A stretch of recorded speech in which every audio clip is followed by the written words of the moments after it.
Season leaders in receptions by running backs. Well, Christian McCaffrey leads this category with 85. And if he was to miss the entire season, the rest of it, he'd probably still end up leading.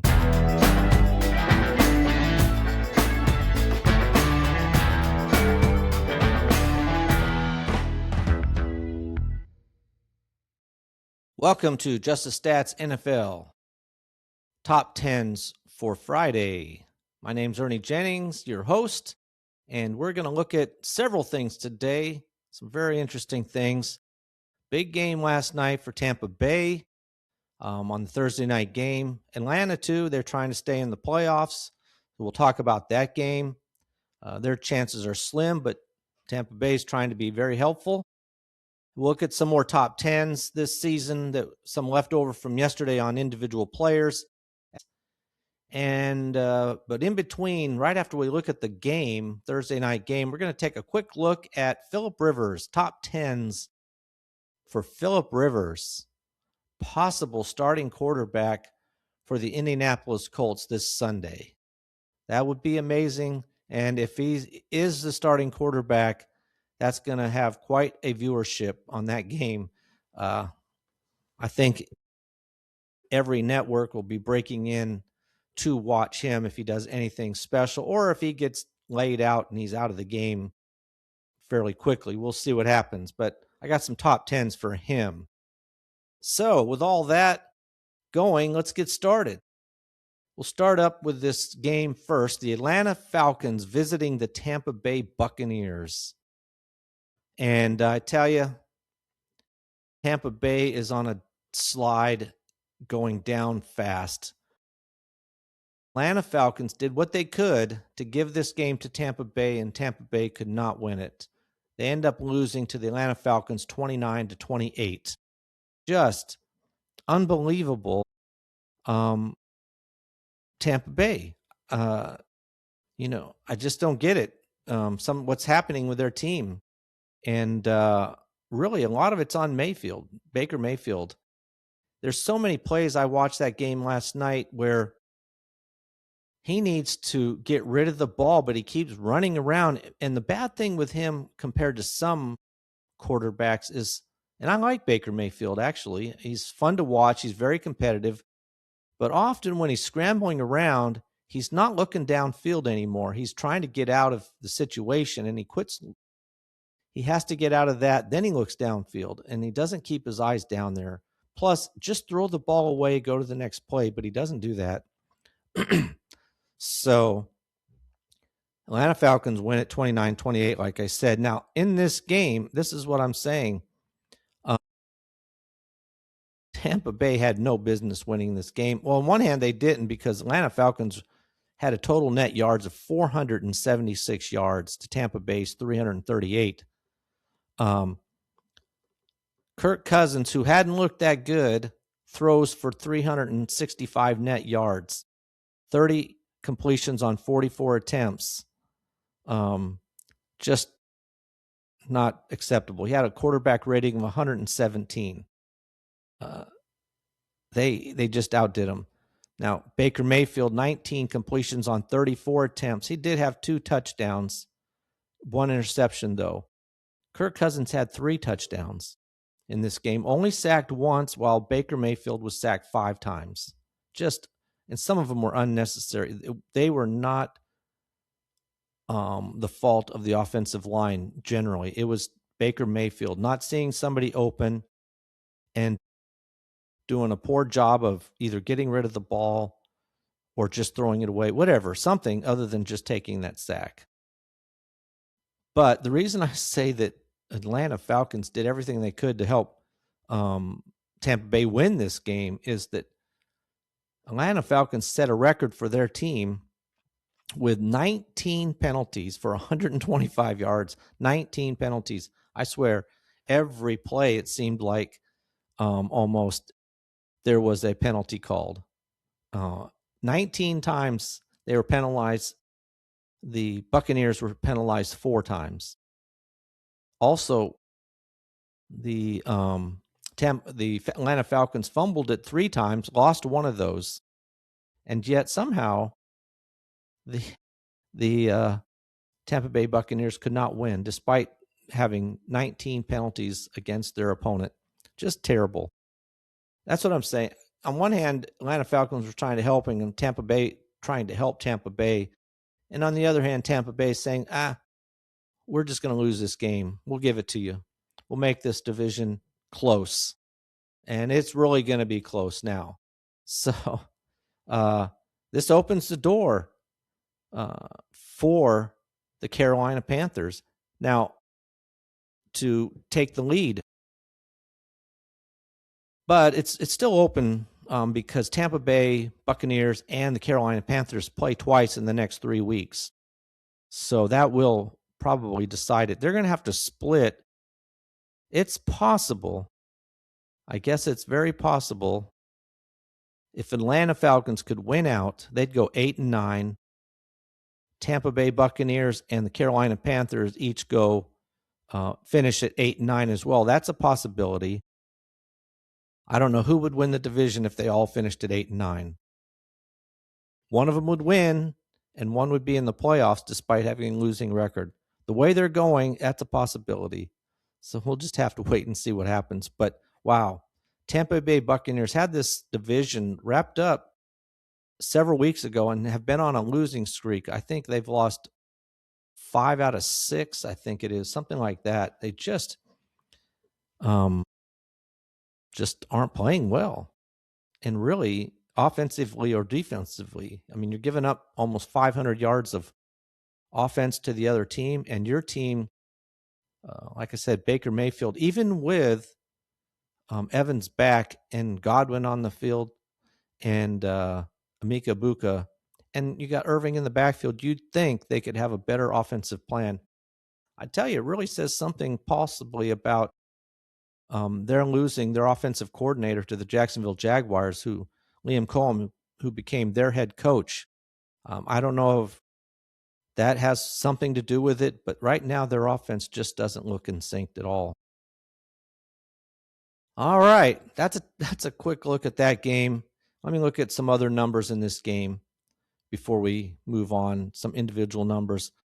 Like I said, Kirk Cousins, 30 completions, 44 attempts, 375 yards, 3 touchdowns, no interceptions, 117 quarterback rating. Baker Mayfield, 19 completions, 34 attempts, 277 yards, 2 touchdowns, 1 interception, sacked 5 times, quarterback rating of 90. Now, in the rushing department, Bijan Robinson, man, he's good, just really good.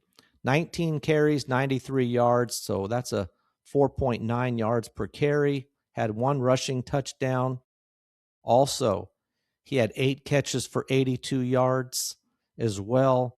So he ended up with 175 yards of offense by Bijan Robinson. Really a good game. David Sills, 6 catches, 78 yards, though he dropped. They still won the game. Atlanta won, but he dropped a pass that was just, he was wide open, hit him in the hands. His hands were funky looking the way he was trying to catch the ball, went right through his hands, dropped it. But for Atlanta Falcons, Kyle Pitts, huge game, his best game of his career, I believe. 11 catches, 166 yards, and 3 touchdowns. Man, they did not stop him. He really looked good against the Tampa Bay Buccaneers. Now for the Tampa Bay Buccaneers, Irving, 16 carries, 60 yards, 3.75 yards a carry. He also had, in the receiving department, he had 1 catch for 11 yards. So that was the big running back position spot. Really, they only had 22 carries, 88 yards, so exactly 4 yards a carry for this. But that's because Rachaad White had a carry. 1 carry he only had, but it was 20 yards. So that kind of skewed the numbers a little bit. Now, receiving-wise for Tampa Bay, Mike Evans, first game back, 6 catches, 132 yards. Unfortunately for me, I figured, well, first game back, I'm not going to start him on my fantasy team. Well, that was a mistake. I should have. He did not have any touchdowns, but 6 catches, 132 yards is really good. And I think this is helpful for Emeka Buka. 4 catches, 64 yards for him on 7 targets. Chris Godwin, 4 catches, 20 yards, but he did have a touchdown. And he had a 2-point conversion as well. Same play, looked almost identical. The touchdown reception and the 2-point conversion. And Jalen McMillan, also his first game back after missing the entire season, 2 catches, 38 yards for him. So they got all these players back, man. I mean, you look at these receivers in the running back situation, you just think, how are you not winning this game against the Atlanta Falcons? Somehow they managed to lose it. So good for Atlanta. They kept hanging in there despite being down pretty much most of the game. Well, at halftime, they were actually winning 14-13, but then Tampa Bay came back. Third quarter, pulled into the lead, had an even bigger lead at 28. I think it was 28 to 14. And then Atlanta Falcons came back with 15 points in the fourth quarter to win this game. And Tampa Bay really had very little time left to try to move down the field and just couldn't do it. Unbelievable. And just some mistakes. Baker Mayfield throws a low pass on 4th down. They needed to get the first down. The guy catches the ball in such a manner that he doesn't quite get to the first down marker. All he had to do was roll, or actually, if the ball had been thrown higher, he could have just fell backwards into first down easily. But because it was a low throw, he had to kind of fall down to catch it, but didn't try to even roll over or anything. And before he could, actually, he was touched. Came up, must have been like inch or two short. Turnover, and that's the game. Atlanta wins. All right, let's move on to spend a lot of time on that game, more than I thought I would. But let's look at some more. Oh, yeah, I said I was going to look at Phillip Rivers. Let's look at Phillip Rivers. Top 10s for Phillip Rivers. Like I said, Indianapolis Colts picked him up. Had him on the practice squad, but before I even started this podcast, I looked and some of the notes, people commentary and so forth. There's talk that he might start this game. Amazingly, no matter what the situation with the other quarterbacks are, they might start him. He's very familiar with the coach's schemes. He's had the same coach when he was with the Chargers. Wow, 44 years old. He hasn't played in 5 years. But let's look at some numbers. Start at the bottom here. Number 10, he's 11th all-time in the NFL in fourth quarter comebacks with 29. He's got a really great career, honestly. Unfortunately for him, never won a Super Bowl, but still a really great career. He's 14th all-time, negative categories, these next two. 14th all-time in quarterback sacks with 464 times he's been sacked, 14th most. He's 25th all-time in career interceptions with 209, which is quite a bit considering this is a category usually you see older players. And in fact, among active players, now that we're counting him as an active player, he leads the NFL among active players in interceptions, even over, say, Aaron Rodgers, Matthew Stafford, those players. He's 6th all-time in career passing touchdowns with 421. He's 7th all-time in career passing yards with 63,440. And if he plays out the season, if that was to happen, it's very likely he would pass Ben Roethlisberger for 6th place. He's only less than 600 yards away from Ben Roethlisberger, which you would think in 4 games he could get if he plays that many. Everybody is like me. They're a little bit shocked that he's even going to do this, and that the Colts would even fathom the idea. But whatever. Now, as far as the Chargers go, when he was a quarterback for the Chargers, this is where he's got some good numbers along with the sacks. I'll mention those too. But he's first all-time in quarterback sacks in a single season. In one season, he had 49 times he was sacked. That's the most ever by a Charger. He also has the most quarterback sacks by a Charger in their career-wise, 445. So as you can see, he spent the vast majority of his time with the Chargers. Now, on the positive, in the season stats, in most passing yards in a single season, he doesn't hold the top spot, but he owns 6 of the top 10 most passing yards in a single season by a Charger. He has 6 of the top 10 spots. Really good. So very consistent there. Number 1 all-time in career passing TDs for the San Diego Chargers, or the Los Angeles Chargers now, with 397. And he's the all-time career passing yards leader for the Chargers with 59,271 passing yards. So like I said, really a great career. This is very interesting to watch, and I will be watching it if he's starting this game. All right, let's move on to some of our other players that have been playing all season. Season leaders in receptions by running backs. Well, Christian McCaffrey leads this category with 85. And if he was to miss the entire season, the rest of it, he'd probably still end up leading. Might be close. Next up is Jahmyr Gibbs with 58. And then behind him is Bijan Robinson, who had 56, who will possibly overtake Gibbs if Gibbs doesn't have a good game, because Robinson, this is not including the game last night with Robinson and the Falcons where he had 7 or 8 catches in that game. Actually, yeah, he had 8 catches. So that may change things depending on what Gibbs does this week. Now, fourth is Devon Achane with 55. Chase Brown with 51, then Kenneth Gainwell with 50. We'll talk about him again. R.J. Harvey made his appearance, first time on this list. He's got 37 now. So Christian McCaffrey, he's got a chance to get 100. There's 4 games to go. He only needs 4 catches, basically, a game. And he's been averaging that, obviously. And he'll go over 100 receptions. So he's got a chance to have the most receptions. I think it's 107 in a single season. We'll see if he can get there. Now, looking at most yards, this is Christian McCaffrey, 806 yards. Like I said, he didn't have any more.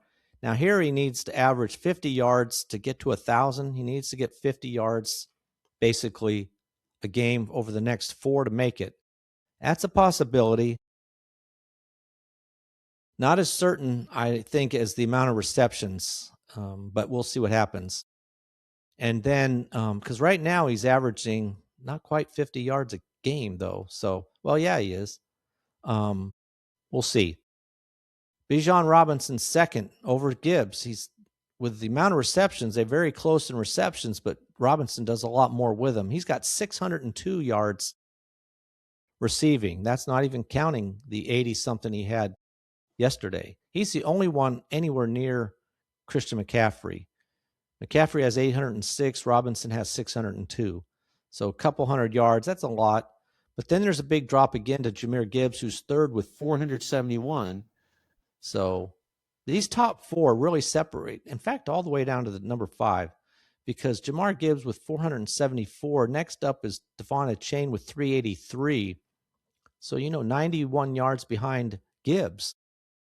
Then Achane over Breece Hall has a 383 to 309. So he's got a 74 yard lead. After that, they're all bunched up from Breece Hall in 5th with 309 down to James Cook, who's new on the list, with 267. So the bottom 6 players are only separated by 42 yards, those 6 players. So those could flip-flop.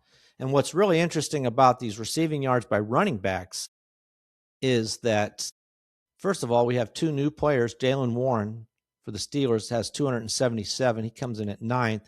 And James Cook, I think this is his first time on this top 10 list.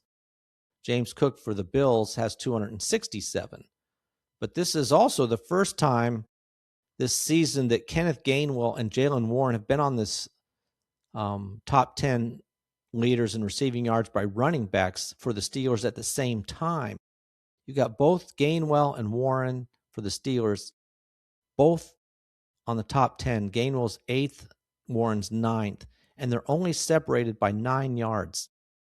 That shows you how much they're used and how equally those two players are used as far as receiving goes.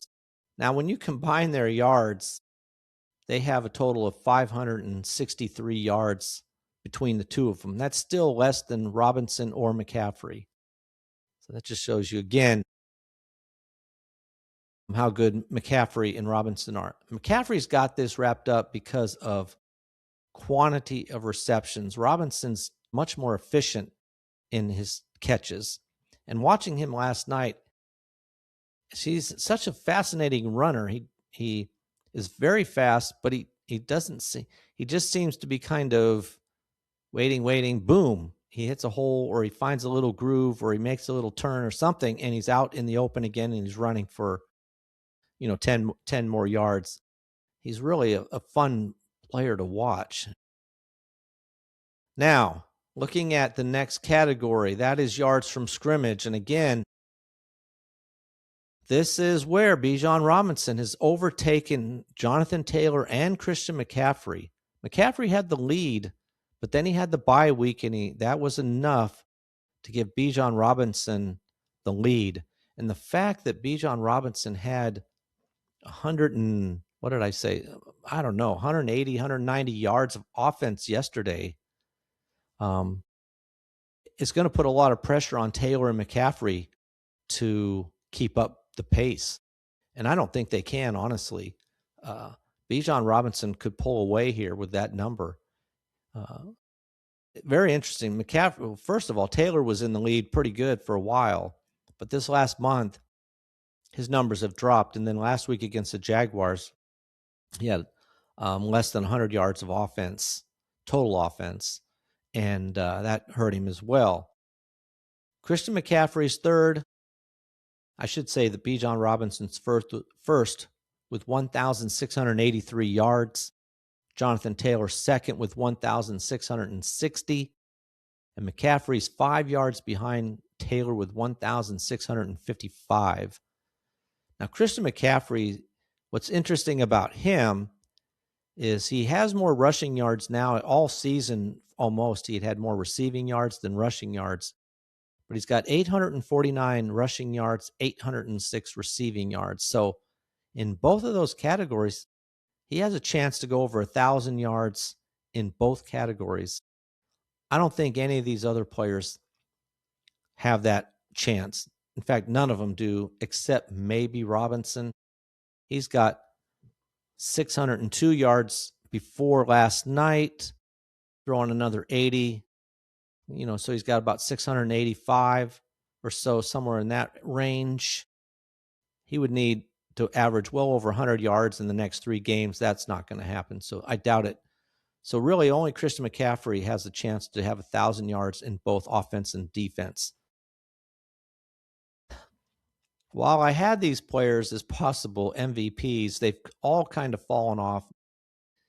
Is just standing out, though Robinson is putting on a good show here late in the year. So we'll watch him. Nobody new on this top 10 list, just a little bit of a shakeup as far as positioning goes. James Cook for the Bills is 4th.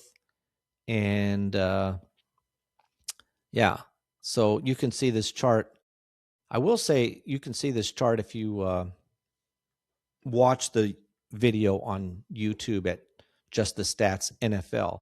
There are 2 wide receivers on this list, and that's James Smith-Njigba with 1,464 yards, which is good enough for 7th. And at 8th is Puka Nacua with 1,259. He's a little over 200 yards behind Smith-Njigba. That could possibly be a race to see who ends up as the best wide receiver as far as yards go. I mean, Smith-Njigba's had it all year, primarily because he's played the whole season, whereas Puka Nacua has missed some games, at least one, maybe two. If not for that, this would be a two-man race and not just a one-man race. So we'll have to watch and see what happens there. All right, we got to keep moving. Now on defense, looking at tackles for loss. I mentioned this earlier in the week, but I'll mention it again. Myles Garrett leads the NFL this season with 31 tackles for loss. 6 more than Max Crosby for the Raiders, who has 25. Those two players have been outstanding. Third is Brian Burns with the Giants with 18. So 6 tackles for loss difference between Garrett and Crosby, but 7 more between Crosby and Burns. And then from Burns down, it just is a big group of, they're only separated by 6 total between the third spot with Brian Burns at 18 and Nick Bonito with 12. There's actually 6 players with 12 tackles for loss.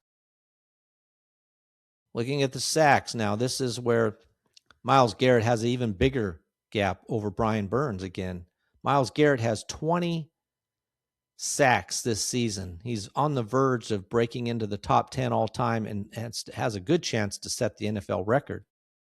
I've noticed that they say it's 22 and a half, but I think if you go by the unofficial record, it's 23. And I think that's what they really should be looking at.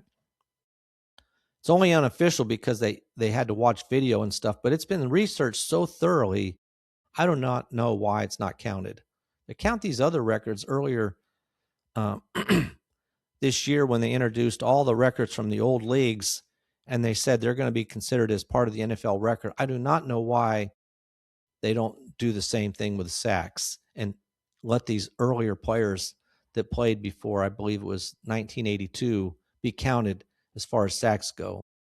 It's either that or 1973. Whatever the number is, these older players deserve to be included. But Brian Burns for the Giants is second with 13, so that's 7 behind Myles Garrett. Max Crosby, I just mentioned him. He's got 9. He's in the top 10, tied for 10th. I only mentioned him because how well he's doing in tackles for loss as well as sacks. Only good player they have on that team right now on defense anyway.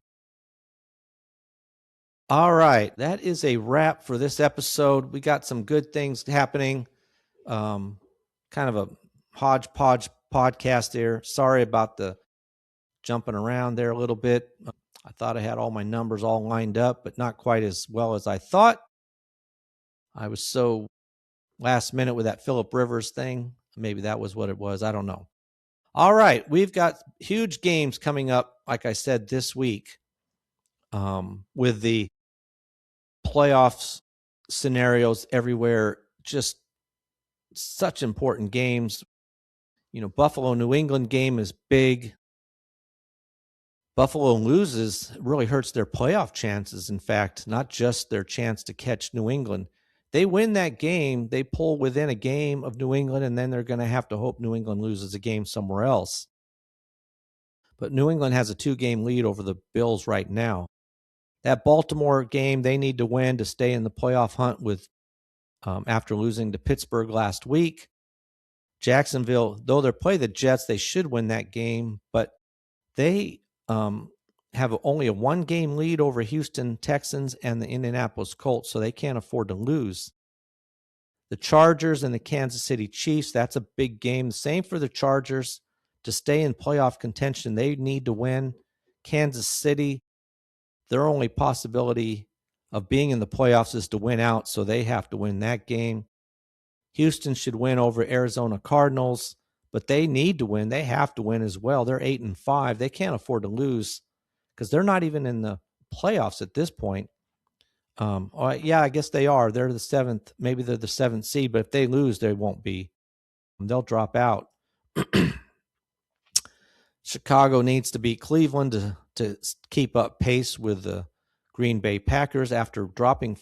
Chicago dropped from first place in playoff standings to 7th. They're the 7th seed, which is the worst, the last seed to be. Not the worst, I should say, because you're still in the playoffs, but it is the last seed in the playoffs, so they need to win to stay even that close.